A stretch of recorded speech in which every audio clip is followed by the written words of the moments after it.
What's up YouTube? Nate back with another video today. For those new to the channel, I own a custom integration company, meaning I help people implement technology into their homes and businesses. We focus on all different types of technology, but our primary focus is AV design, networking, automation and control systems, and security cameras. For those of you interested in having us help with your AV design work, our contact information is in the description below. And as always, any product that I talk about in the video will be linked in the description below for ease of use for you. This client, for this video this week, I have a full install video. This client ended up doing a Sonos system and wanted distributed audio in multiple rooms and areas throughout the home. We met this client through one of the home shows that we did, which I've talked about in previous videos. This was not a new construction house. This is a retrofit. So we did not have any pre-wire happen in this home. Luckily for us, this client had done a lot of the work himself with the cameras that are already existing on the property. So he had run cat cables throughout and knew most of the access points and where the cables were going to be easiest to run. So you will see in the video us utilizing some of the existing holes and using the same pathways that some existing wiring already has. It is all low voltage cable. It's all Cat 6. So there's not going to be any interference between the two. This customer ends up doing a mixture of some Sonos wireless equipment. We end up doing a full 5.1 system in their living room, as well as some hardwired speakers, two different types that are tied back to Sonos amps. And we do a little bit of a cleanup for their existing system, and we put in a rack for them. I do want to apologize right out of the gate as I continue to try and get better with our production value and getting the camera shots and different things like that. I ended up getting a GoPro, which elevated the quality of the shots that I was able to get and the quantity of the shots on site. However, I did not do a good enough job, and I had way too much faith in a single GoPro battery, and it did die about halfway through the day on us. So there's a bunch of different shots missing. Which we'll fix in the next couple videos coming up. But I throw the different types of products that we use that I missed in the shots up on the screen for you during the video, and I talk about them in the time lapse as well. So I hope you guys enjoy the video. If you have questions about the types of products we used, why we used them, what made us choose that, drop them in the comments. All right, so let's dive into this install. So like I mentioned before, this client hired us to clean up their existing cable situation that they have. What you see us doing is labeling all of our cables first before we unplug anything. It's gonna make your life significantly easier. Next, you see us working on pulling some 16.4 speaker wire for two different sets of speakers and two different zones that we're doing in this client's house. I mentioned in the intro that we do a mixture of Sonos's wireless equipment as well as some hardwired equipment. So the first zone that you're going to see me pulling here is going to be going into a bathroom. This will run in mono because it is just a single speaker.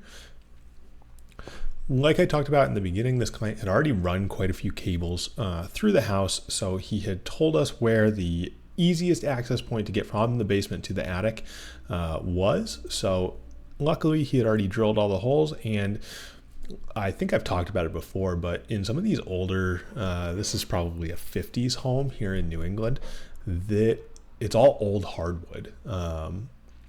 So like his joists are all old oak, and they are, let me tell you, it is a pain to drill through it. So I was not upset to find out that he had already done that. So you see us using glow rods here, or pull rods. They come by a bunch of different names. I'll link them in the description below. These ones are just from Amazon. Milwaukee does make some very nice glow ones, so that when you're working in a drop ceiling or an attic that doesn't have any light, they will glow, and it makes it much easier to find. For me, we break them so frequently. I don't know, maybe the Milwaukee or the Klein ones don't break as often. But we break them or lose them or like rip the ends off so frequently. I don't really have a problem buying the inexpensive ones off Amazon, or Harbor Freight sells them if you need them in a pinch. This client does win the award for quite possibly the worst attic staircase I've ever been on. It's just scrap wood nailed to what would have been treads possibly at some point. So it's like a makeshift pallet, I suppose. There were multiple times I was stressed I was going to break it from leaning on it, but we made it out all good. Got the cable up to the attic. We'll come back to that where we're going to end up running that one to the bathroom. Now because the holes were already pre-drilled and there's already cable in them, typically I would start with the box all the way over at the head end where we were going to take it from. But in this case, because I had to fish each individual hole and push the cable through, it was easier to just measure off the length that I needed and cut the cable. Especially in these 1 or 2 runs where like you're not doing 4 boxes at once. Sometimes it's easier to just break it down like this. So I do mention in the beginning that the GoPro does die. So this zone, you miss us cutting in the actual speaker, but I do have some after footage I took with my phone. Another big thing, again, label your wires, whether it's for you or it's for another company that comes in. It's a real pain when nothing's labeled. So whether it's me that comes back on this site for anything in the future, whether it's Pat, whether it's anyone on our team or maybe a subcontractor of ours, everything's labeled, everything goes nice and neat. We take the extra time to make sure that's done. This next one, this is where the main thing with the GoPro dying really gets you, but we do an outdoor zone of audio. So I think I threw a picture of the actual speakers that we used on this.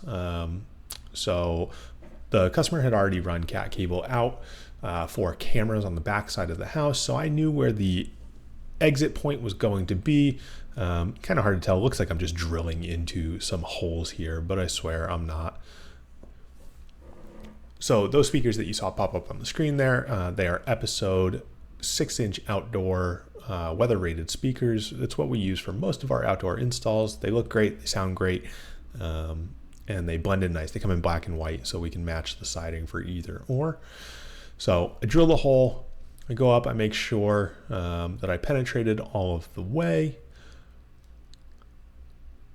And you can see that this client already has quite a bit of cabling coming up and running to the exterior of the house there.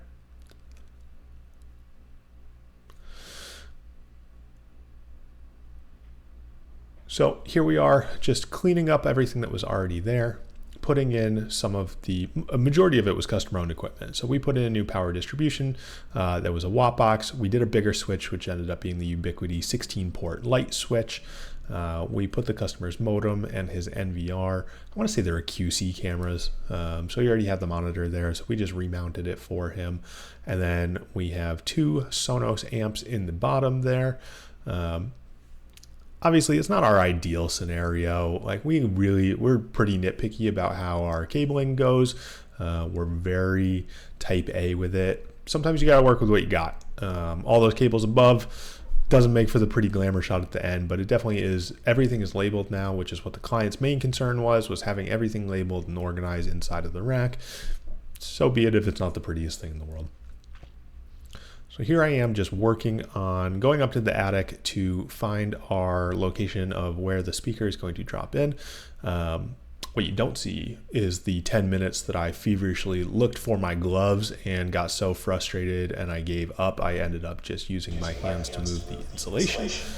So this is where the GoPro ended up dying. Unfortunately, as we started to cut in this speaker, it was not drywall in the ceiling and it was plaster. So if any of you have ever cut in plaster, you know it is very hard. It burned through 3 different oscillating blades. Here is a quick clip of us putting in the Sonos 5.1 that we did. So it was the Sonos Arc, Sub, and 2 Era 100s as the rear channels. And then we did an Era 300. I think we actually did 2 of these for this client in different audio zones in the house. Thanks for watching the video, guys. I hope you enjoyed it. We love Sonos here. We like to put it in all different applications, whether it's retrofit or new construction. As always, all those products are linked down in the description below so that you can find them and buy them for your own house if you'd like. If you're looking for help with your AV design or you just have questions, reach out to us. Our contact information is in the description. We'll catch you next week with our next install video.